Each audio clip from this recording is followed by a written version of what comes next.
Hello aspirants, welcome to India for IAS daily answer writing practice day 25 ನ video discussion ನಿಮ್ಮೆಲ್ಲರಿಗೂ ಸ್ವಾಗತ. ನಾನು Shivalingaiah. So ನಿಮಗೆ ಡೇ 25ಗೆ ಕೊಟ್ಟಂತಹ ಪ್ರಶ್ನೆ ಬಂದು development administration is essential for the socio economic transformation of developing countries. Discuss the key challenges faced by the development administration in India and suggest strategies to overcome these challenges. Illustrate your answer with relevant examples. ಅಭಿವೃದ್ಧಿಶೀಲ ರಾಷ್ಟ್ರಗಳ ಸಾಮಾಜಿಕ ಆರ್ಥಿಕ ಪರಿವರ್ತನೆಗೆ ಅಭಿವೃದ್ಧಿ ಆಡಳಿತ ಅತ್ಯಗತ್ಯ. ಸಂಬಂಧಿತ ಅಥವಾ ಸೂಕ್ತ ಉದಾಹರಣೆಗಳೊಂದಿಗೆ ಭಾರತದಲ್ಲಿ ಅಭಿವೃದ್ಧಿ ಆಡಳಿತವು ಎದುರಿಸುತ್ತಿರುವ ಪ್ರಮುಖ ಸವಾಲುಗಳನ್ನು ಚರ್ಚಿಸಿ ಹಾಗೂ ಈ ಸವಾಲುಗಳನ್ನು ನಿವಾರಿಸಲು ಸೂಕ್ತ ಉಪಾಯಗಳನ್ನು ಅಥವಾ ತಂತ್ರಗಳನ್ನು ವಿವರಿಸಿ ಅಥವಾ ಸೂಚಿಸಿ. ಈ ರೀತಿಯಾದ ಒಂದು ಪ್ರಶ್ನೆಯನ್ನು ಕೇಳಲಾಗಿತ್ತು. ಸೊ ಇದೊಂದು 15 ಮಾರ್ಕ್ಸ್ ಅಥವಾ 15 ಅಂಕಗಳ ಒಂದು ಪ್ರಶ್ನೆ ಆಗಿದ್ದು 250 ಪದಗಳ ಮಿತಿಯೊಳಗೆ ನೀವು ಈ ಪ್ರಶ್ನೆಗೆ ಉತ್ತರಿಸಬೇಕಾಗಿರುತ್ತೆ. ಇನ್ನು ಪ್ರಶ್ನೆಯನ್ನು ನಾವು ಅರ್ಥೈಸಿಕೊಳ್ಳೋದು ನೋಡೋದಾದ್ರೆ, ಮೊದಲಿಗೆ ಅಭಿವೃದ್ಧಿಶೀಲಗಳ ಒಂದು ಸಾಮಾಜಿಕ ಮತ್ತು ಆರ್ಥಿಕ ಪರಿವರ್ತನೆಗೆ ಅಭಿವೃದ್ಧಿ ಆಡಳಿತ ಅತ್ಯಗತ್ಯ ಅನ್ನುವಂಥದ್ದು ಸ್ಟೇಟ್ಮೆಂಟ್ ಅನ್ನ ಕೊಟ್ಟಿದ್ದಾನೆ. ಸೊ ನಾವಿಲ್ಲಿ ಯಾವುದನ್ನು ಇದು ಕರೆಕ್ಟ್ ಸ್ಟೇಟ್ಮೆಂಟ್, ನಾವಿಲ್ಲಿ ನಾವೇನನ್ನು ಡಿಸಿಫರ್ ಮಾಡಬೇಕಾಗಿಲ್ಲ ಅಥವಾ ನಾವೇನನ್ನು ಅಧ್ಯಯನ ಚರ್ಚೆ ಮಾಡಬೇಕಾಗಿಲ್ಲ. ಅವ್ರು ನಮಗೆ ಇದು ಕೊಟ್ಬಿಟ್ಟಿದ್ದಾರೆ, ಇದು ಕರೆಕ್ಟ್, ಇದು ಕರೆಕ್ಟ್ ಸ್ಟೇಟ್ಮೆಂಟ್. ಅಂದ್ರೆ ಸ್ಟೇಟ್ಮೆಂಟ್ ಇಸ್ ಆಲ್ವೇಸ್ ರೈಟ್ ಅನ್ನುವಂಥದ್ದು. ಇದನ್ನ ನೆಕ್ಸ್ಟ್ ನಮಗೆ ಕ್ವಶನ್ ರೈಸ್ ಆಗುವಂಥದ್ದು, ಕೇಳಿರುವ ಪ್ರಶ್ನೆ ಇರುವಂಥದ್ದು ಏನಂತ ನೋಡೋದಾದ್ರೆ, ಸಂಬಂಧಿತ ಉದಾಹರಣೆಗಳೊಂದಿಗೆ ಭಾರತದಲ್ಲಿ ಅಭಿವೃದ್ಧಿ ಆಡಳಿತವು ಎದುರಿಸುತ್ತಿರುವ ಪ್ರಮುಖ ಸವಾಲುಗಳನ್ನ ಚರ್ಚಿಸಿ. ಸೊ ನಮ್ಗೆ ಇಲ್ಲಿ ಇದು ಪ್ರಶ್ನೆಯ ಎ ಪಾರ್ಟ್ ಅಂತ ಕರ್ಕೋತೀವಿ. ಅಂಡ್ ಬಿ ಪಾರ್ಟ್ ಬಂದು ಈ ಸವಾಲುಗಳನ್ನ ಎದುರಿಸಲು ಸೂಕ್ತ ಉಪಾಯಗಳನ್ನ ಅನ್ನುವಂಥದ್ದನ್ನ ನಮಗೆ ಕೇಳ್ತಿದ್ದಾನೆ. ಇದು ಬಿ ಪಾರ್ಟ್ ಅಂತ ಕರ್ಕೋತೀವಿ. ಇದು A part and B part. ನಮ್ಮ ಇಂಟ್ರೊಡಕ್ಷನ್ ಅಲ್ಲಿ ಅಥವಾ ಪರಿಚಯದಲ್ಲಿ ಅಭಿವೃದ್ಧಿ ಆಡಳಿತ ಅಥವಾ ಡೆವಲಪ್ಮೆಂಟ್ ಅಡ್ಮಿನಿಸ್ಟ್ರೇಷನ್ ಅಂದ್ರೆ ಏನು ಅನ್ನುವಂಥ ರೀತಿಯಲ್ಲಿ ಒಂದು ವ್ಯಾಖ್ಯಾನವನ್ನ ಅಥವಾ ಡೆಫಿನೇಷನ್ ಅನ್ನ ಪರಿಚಯವನ್ನ ಕಟ್ಟಿಕೊಡ್ಬೇಕಾಗತ್ತೆ. ಇನ್ನು ಬಾಡಿ ಪಾರ್ಟ್ ನಲ್ಲಿ ಈ ಅಭಿವೃದ್ಧಿ ಆಡಳಿತವು ಎದುರಿಸುತ್ತಿರುವಂತಹ ಸಮಸ್ಯೆಗಳು ಯಾವ್ಯಾವು ಪಾರ್ಟ್ ಎ ನಲ್ಲಿ ಉತ್ತರಿಸ್ತೀರಾ. ಪಾರ್ಟ್ ಬಿ ನಲ್ಲಿ ಇದನ್ನ ಓವರ್ಕಮ್ ಮಾಡೋದಿಕ್ಕೆ ಅಥವಾ ಆ ಸಮಸ್ಯೆಗಳಿಂದ ಹೊರಬರೋದಿಕ್ಕೆ ಇರುವಂತಹ ತಂತ್ರಗಳು ಯಾವ್ಯಾವು, ಉಪಕ್ರಮಗಳು ಯಾವ್ಯಾವು, ಸೊಲ್ಯೂಷನ್ಸ್ ಏನೇನು ಅನ್ನೋದನ್ನ ನೀವು ಆನ್ಸರ್ ಅಲ್ಲಿ ಬರಿತಾ ಬರ್ತೀರಾ. ದೆನ್ ಲಾಸ್ಟ್ ಪಾರ್ಟ್ ನಲ್ಲಿ ಕನ್ಕ್ಲೂಷನ್ ಅಲ್ಲಿ ಆನ್ಸರ್ನ ಎಂಡ್ ಮಾಡ್ತಾರೆ. ಅಂಡ್ ಅಪ್ರೋಚ್ ಅನ್ನ ನೋಡೋದಾದ್ರೆ ಹೇಗೆ ಅನ್ನುವಂಥದ್ದು ಯೂಶಲಿ ನಮಗೆ, ಸೊ ಅಭಿವೃದ್ಧಿ ಆಡಳಿತವು ಜೀವನ ಮಟ್ಟವನ್ನ ಅಂದ್ರೆ ನಾಗರಿಕರ ಜೀವನ ಮಟ್ಟವನ್ನ ಸುಧಾರಿಸುವ ಮತ್ತು ಬಡತನವನ್ನ ಕಡಿಮೆ ಮಾಡುವ ಗುರಿಯನ್ನು ಹೊಂದಿರುವ ನೀತಿಗಳು ಮತ್ತು ಕಾರ್ಯಕ್ರಮಗಳನ್ನು ಅನುಷ್ಠಾನಗೊಳಿಸುವ ಮತ್ತು ನಿರ್ವಹಿಸುವ ಮೂಲಕ ಅಭಿವೃದ್ಧಿಶೀಲ ರಾಷ್ಟ್ರಗಳ ಸಾಮಾಜಿಕ ಆರ್ಥಿಕ ರೂಪಾಂತರದಲ್ಲಿ ಪ್ರಮುಖ ಪಾತ್ರವನ್ನು ವಹಿಸುತ್ತವೆ. ಭಾರತದ ಹಿನ್ನೆಲೆಯಲ್ಲಿ ಅಭಿವೃದ್ಧಿ ಆಡಳಿತವು ರಾಷ್ಟ್ರದ ಅಭಿವೃದ್ಧಿ ಗುರಿಯನ್ನು ಸಾಧಿಸಲು ವಿಶೇಷವಾಗಿ ಅದರ ಬೃಹತ್ ಮತ್ತು ವೈವಿಧ್ಯಮಯ ಜನಸಂಖ್ಯೆಯ ವೈವಿಧ್ಯಮಯ ಅಗತ್ಯಗಳನ್ನು ಪರಿಹರಿಸುವಲ್ಲಿ ನಿರ್ಣಾಯಕವಾಗಿದೆ. ಇನ್ನು ಬಾಡಿ ಪಾರ್ಟ್ ನಲ್ಲಿ ನಿಮಗೆ ಭಾರತದ ಅಭಿವೃದ್ಧಿಯ ಆಡಳಿತದಲ್ಲಿನ ಪ್ರಮುಖ ಸವಾಲುಗಳು ಅಥವಾ ಅಭಿವೃದ್ಧಿ ಆಡಳಿತ ಅನ್ನುವಂಥದ್ದು ನಾವೇನು ಕರಿತೀವಿ, ಡೆವಲಪ್ಮೆಂಟ್ ಮ್ಯಾನೇಜ್ಮೆಂಟ್ ಅಥವಾ ಡೆವಲಪ್ಮೆಂಟ್ ಅಡ್ಮಿನಿಸ್ಟ್ರೇಷನ್ ಅಂತ ನಾವೇನು ಕರೆದೋ ಅದು ಎದುರಿಸುತ್ತಿರುವಂತಹ ಪ್ರಮುಖ ಸವಾಲುಗಳು ಯಾವ್ಯಾವು ಅಂತ ಬರೀತೀರಾ. ಮೊದಲಿಗೆ ಅಧಿಕಾರಶಾಹಿಯ ಒಂದು ಅಸಮರ್ಥತೆ ಆಗಿರ್ಬೋದು, ಭ್ರಷ್ಟಾಚಾರ ಆಗಿರ್ಬೋದು, ಇವುಗಳನ್ನ ನೀವು ಇನ್ನೊಂದಷ್ಟು ವಿಶಾಲವಾಗಿ ವಿವರಿಸಿ ಬರೀಬೇಕಾಗುತ್ತೆ. ನಾವು ಇಲ್ಲೊಂದೆರಡು ಪಾಯಿಂಟ್ಗಳನ್ನ ಕೊಟ್ಟಿದ್ದೀವಿ. ಅಧಿಕಾರಶಾಹಿ ಅಸಮರ್ಥತೆಗೆ ಬಂದಾಗ ಅನಗತ್ಯ ವಿಳಂಬ ಆಗಿರ್ಬೋದು ಅಥವಾ ಕಾರ್ಯವಿಧಾನದಲ್ಲಿನ ವಿಳಂಬಗಳಾಗಿರ್ಬೋದು. ಇವೆರಡನ್ನು ಕೂಡ ನೀವು ಎಕ್ಸಾಂಪಲ್ ಕೊಟ್ಟು ಇಲ್ಲಿ ನೋಡಿ, ಇಲ್ಲಿ ಎಕ್ಸಾಂಪಲ್ ಹೇಗೆ ಕೊಟ್ಟಿದ್ದೀವಿ ಅನ್ನೋ ರೀತಿನ ನೋಡ್ಕೊಂಡು ನೀವು ಆನ್ಸರ್ ಅನ್ನ ಅಪ್ರೋಚ್ ಮಾಡ್ತಾ ಬರ್ತೀರಾ. ಇನ್ನು ಭ್ರಷ್ಟಾಚಾರಕ್ಕೆ ಬಂದಾಗ ಆಡಳಿತದ ವಿವಿಧ ಹಂತಗಳಲ್ಲಿನ ಭ್ರಷ್ಟಾಚಾರವು ಸಂಪನ್ಮೂಲಗಳು ಮತ್ತು ಏನು ನಿಧಿಗಳ ಅನುದಾನಗಳ ಒಂದು ತಪ್ಪಾದ ಹಂಚಿಕೆಗೆ ಅಥವಾ ಅದಕ್ಷ ಹಂಚಿಕೆಗೆ ಕಾರಣವಾಗುತ್ತದೆ ಅನ್ನೋ ರೀತಿಯಲ್ಲಿ ಬರೋದು. ಸೊ ಅದು ಹೇಗೆ ಎಕ್ಸಾಂಪಲ್ ಅನ್ನು ಕೂಡ ಕೊಟ್ಟಿದ್ದೀವಿ. ಅಂದ್ರೆ PDS ಅಂತ ಕರೀತೀವಿ, ಅಂದ್ರೆ ಪಬ್ಲಿಕ್ ಡಿಸ್ಟ್ರಿಬ್ಯೂಷನ್ ಸರ್ವಿಸ್ ಅಥವಾ ಸಿಸ್ಟಮ್ ಅಂತ ನಾವೇನು ಕರಿತೀವಿ, ಅಥವಾ ಸಾರ್ವಜನಿಕ ವಿತರಣಾ ವ್ಯವಸ್ಥೆಯ ಹೇಗೆ ಅದರಲ್ಲಿ ಭ್ರಷ್ಟಾಚಾರ ಇದ್ದಾಗಿ ಅದನ್ನು ಹೇಗೆ ಉದ್ದೇಶಿತ ಫಲಾನುಭವಿಗಳಿಗೆ ಅದರಿಂದ ವಂಚಿತರಾಗ್ತಾರೆ, ಮೋಸಗೊಳ್ತಾರೆ ಅಥವಾ ಒಂದು ನಷ್ಟಕ್ಕೆ ಒಳಗಾಗ್ತಾರೆ ಅನ್ನೋದನ್ನ ನೀವು ಎಕ್ಸಾಂಪಲ್. ಇನ್ನು ಮೂರನೇ ಪಾಯಿಂಟ್ ಬಂದು ರಾಜಕೀಯದ ಅಸ್ಥಿರತೆ ಅನ್ನೋದನ್ನ ಕರಿತೀವಿ.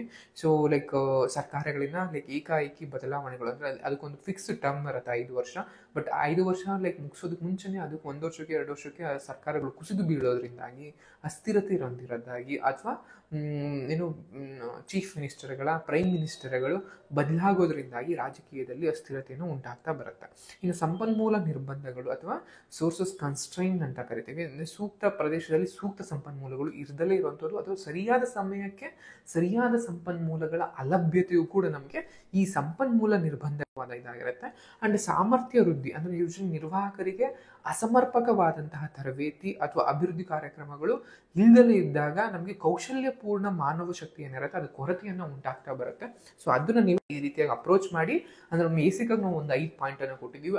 5 ಪಾಯಿಂಟ್ ಕೆಳಗಡೆ 5 ಎಕ್ಸ್ಟ್ರಾ ಪಾಯಿಂಟ್ಗಳು ಮತ್ತು ಅದಕ್ಕೆ ಸೂಕ್ತ ಉದಾಹರಣೆಗಳನ್ನು ಕೂಡ ನಾವು ಕೊಡ್ತಾ ಬಂದಿದ್ದೀವಿ.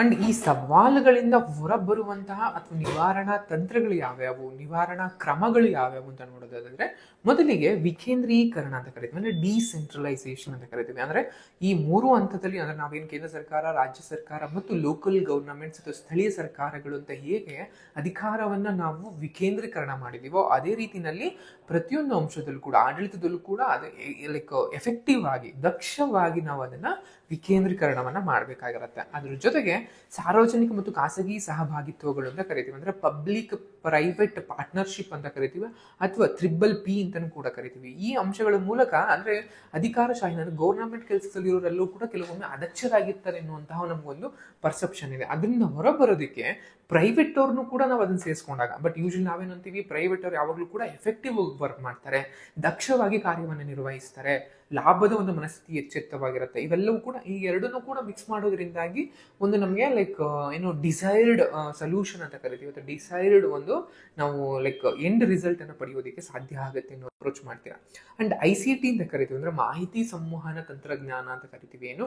ಸೊ ಇದನ್ನ ಬಳಸ್ಕೊಳ್ಳೋದ್ರಿಂದಾಗಿ ನಾವು ಈ ಒಂದು ಆಡಳಿತದಲ್ಲಿನ ಒಂದು ಸಮಸ್ಯೆಗಳನ್ನ ಸವಾಲುಗಳಿಂದ ನಾವು ಲೈಕ್ ಧೈರ್ಯವಾಗಿ ಅದನ್ನು ಹೊರಬರಬಹುದು, ಅದನ್ನ ನಾವು ಈಜ್ಬಹುದು ಅನ್ನುವಂತಹ ಒಂದು ಅಂಶವನ್ನು ಕೂಡ ನೀವು ಜ್ಞಾಪಿಸ್ಕೋಬೇಕಾಗುತ್ತೆ. ಅದ್ರ ಜೊತೆಗೆ ಅಂತರ್ಗತ ಭಾಗವಹಿಸುವಿಕೆ ವಿಧಾನ ಅಂತ ಕರಿತೀವಿ, ಇನ್ಕ್ಲೂಸಿವ್ ಪಾರ್ಟಿಸಿಪೇಷನ್ ಅಂತ ಕರಿತೀವಿ.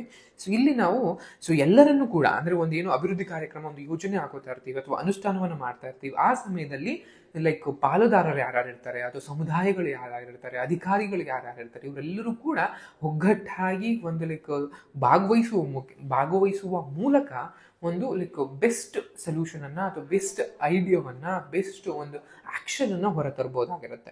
ನೀವು ಬರೀತಾ ಅಂಡ್ ಸಾಮರ್ಥ್ಯ ವೃದ್ಧಿಯಿಂದ ಯೂಶಲಿ ಏನ್ ಕಾರ್ಯನಿರ್ವಾಹಕರು ಯಾರ್ಯಾರು ಇರ್ತಾರೆ ಅವರಿಗೆ ಅಗತ್ಯವಾದಂತಹ ತರಬೇತಿಗಳನ್ನ ಅಭಿವೃದ್ಧಿ ಕಾರ್ಯಕ್ರಮಗಳನ್ನ ನಾವು ಕೊಡೋದ್ರಿಂದಾಗಿ ಅವರಲ್ಲಿರುವಂತಹ ಒಂದು ಕೌಶಲ್ಯದ ಅಂತರ ಏನಿದೆ ಅಥವಾ ಅವರಲ್ಲಿ ಕೌಶಲ್ಯದ ಕೊರತೆ ಏನಿದೆ ಅಥವಾ ಕಾರ್ಯನಿರ್ವಹಣೆಯಲ್ಲಿ ಇರುವಂತಹ ಅಂತರವನ್ನು ತುಂಬುವುದಕ್ಕೆ ನಮಗಿದು ಸಹಾಯವನ್ನು. ಇನ್ನು ಉಪಸಂಹಾರಕ್ಕೆ ಬಂದಾಗ ಅಥವಾ ಕನ್ಕ್ಲೂಷನ್ಗೆ ಬಂದಾಗ ಭಾರತದಲ್ಲಿ ಸುಸ್ಥಿರ ಮತ್ತು ಸಾಮಾಜಿಕ ಆರ್ಥಿಕ ಅಭಿವೃದ್ಧಿಯನ್ನು ಸಾಧಿಸಲು ಅಭಿವೃದ್ಧಿ ಆಡಳಿತದಲ್ಲಿನ ಪ್ರಮುಖ ಸವಾಲುಗಳನ್ನು ಪರಿಹರಿಸುವುದು ಅತ್ಯಗತ್ಯ. ವಿಕೇಂದ್ರೀಕರಣ, ಸಾರ್ವಜನಿಕ ಖಾಸಗಿ ಪಾಲುದಾರಿಕೆಗಳು, ICT, ಭಾಗವಹಿಸುವಿಕೆಯ ಆಡಳಿತ ಮತ್ತು ಸಾಮರ್ಥ್ಯ ವೃದ್ಧಿಯನ್ನು ಸಂಯೋಜಿಸುವ ಸಮಗ್ರ ಮತ್ತು ಸಂಯೋಜಿತ, ಇದು ನಮಗೆ ತುಂಬಾ ಕೀವರ್ಡ್. ಸಮಗ್ರ ಮತ್ತು ಸಂಯೋಜಿತ ವಿಧಾನವು ಅಭಿವೃದ್ಧಿ ಆಡಳಿತದ ಪರಿಣಾಮಕಾರಿತ್ವವನ್ನು ಗಮನಾರ್ಹವಾಗಿ ಹೆಚ್ಚಿಸುತ್ತದೆ. ಈ ಸವಾಲುಗಳನ್ನು ನಿವಾರಿಸುವ ಮೂಲಕ ಭಾರತವು ಯಶಸ್ಸನ್ನ ಖಚಿತಪಡಿಸಿಕೊಳ್ಳಬಹುದು. ಈ ರೀತಿಯನ್ನ ಇದು ಮಾಡ್ತಾ ಬರ್ತೀರಾ. ಇದು ಇಂಗ್ಲಿಷ್ ಮೀಡಿಯಂ ಅಲ್ಲಿ ಬರೆಯುವಂತಹ ಮಕ್ಕಳಿಗೆ ಅಥವಾ ಸ್ಪರ್ಧಾರ್ಥಿಗಳಿಗೆ ಇಂಟ್ರೊಡಕ್ಷನ್ ಪಾರ್ಟ್ ಆಗಿರ್ಬೋದು. ಅಂದ್ರೆ ಡೆವಲಪ್ಮೆಂಟ್ ಅಡ್ಮಿನಿಸ್ಟ್ರೇಷನ್ ಅಂದ್ರೆ ಏನು ಅನ್ನೋ ರೀತಿಯ ಒಂದು ಇಂಟ್ರೊಡಕ್ಷನ್ ಆದ್ಮೇಲೆ what are the key challenges in development administration in India, for example bureaucratic inefficiency ಆಗಿರ್ಬೋದು, corrupt, political instability, resource constraint and capacity building. 5 ಪಾಯಿಂಟ್ಗಳನ್ನ ನೀವು ಎಲಾಬರೇಟ್ ಆಗಿ ವಿತ್ ಎಕ್ಸಾಂಪಲ್ ಅವ್ರ ಆನ್ಸರ್ ಅಲ್ಲಿ ಕೋಟ್ ಮಾಡ್ತಾ ಬರ್ತೀರಾ. Then what are the strategies to overcome these or above challenges ಅಂತ ಒಂದು ಹೆಡ್ಡಿಂಗ್ ಅನ್ನ ಹಾಕೊಂಡು ಸೊ ಅದ್ರೊಳಗೆ ಕೂಡ ನೀವು ತಿರ್ಗಾ ಡಿಸೆಂಟ್ರಲೈಸೇಷನ್ ಆಗಿರ್ಬೋದು, ಪಬ್ಲಿಕ್ ಪ್ರೈವೇಟ್ ಆಗಿರ್ಬೋದು, ಯೂಸ್ ಆಫ್ ICT ಅಥವಾ like information and communication technology ಆಗಿರ್ಬೋದು, ಪಾರ್ಟಿಸಿಪೇಷನ್ ಅಪ್ರೋಚಸ್ ಆಗಿರ್ಬೋದು ಅಂಡ್ ಕೆಪಾಸಿಟಿ ಬಿಲ್ಡಿಂಗ್ ಅನ್ನುವಂತಹ ಅಂಶಗಳನ್ನ ಪಾಯಿಂಟ್ಗಳನ್ನ ಬರೆದು ಅಲ್ಲೂ ಅದ್ರ ಕೆಳಗಡೆನೂ ಕೂಡ ನೀವು ಲೈಕ್ 1, 2, 3, 4 ಲೈನ್ಸ್ ಎಕ್ಸ್ಪ್ಲೇಷನ್ ಅನ್ನು ಕೊಟ್ಟು ವಿತ್ ಎಕ್ಸಾಂಪಲ್ ಕೋಟ್ ಮಾಡಿದಾಗ ನಿಮ್ಮ ಅಪ್ರೋಚಸ್ ಆಗಿರುತ್ತೆ. ಕೊನೆಯದಾಗಿ ಕನ್ಕ್ಲೂಷನ್ ನೀವು ಯೂಶಲಿ ಎಂಡ್ ಮಾಡ್ತಾ ಬೆಸ್ಟ್ ಆನ್ಸರ್ ಆಗಿರುತ್ತೆ. ಇನ್ನು 26ನೇ ದಿನಕ್ಕೆ ಡೇ 26ಗೆ ನಾವು organisational behaviour and management concept ಬಗ್ಗೆ ಒಂದು ಕ್ವಶನ್ ಅನ್ನು ಕೊಡಲಾಗುತ್ತೆ. ಸೊ ಅದ್ರ ಬಗ್ಗೆ ಪ್ರಿಪೇರ್ ಆಗ್ತಾ ಬನ್ನಿ ಅಂತ ಹೇಳ್ತಾ ಈ ವಿಡಿಯೋ ಇದು ಮಾಡ್ತಾ ಇದ್ದೀನಿ. Thank you.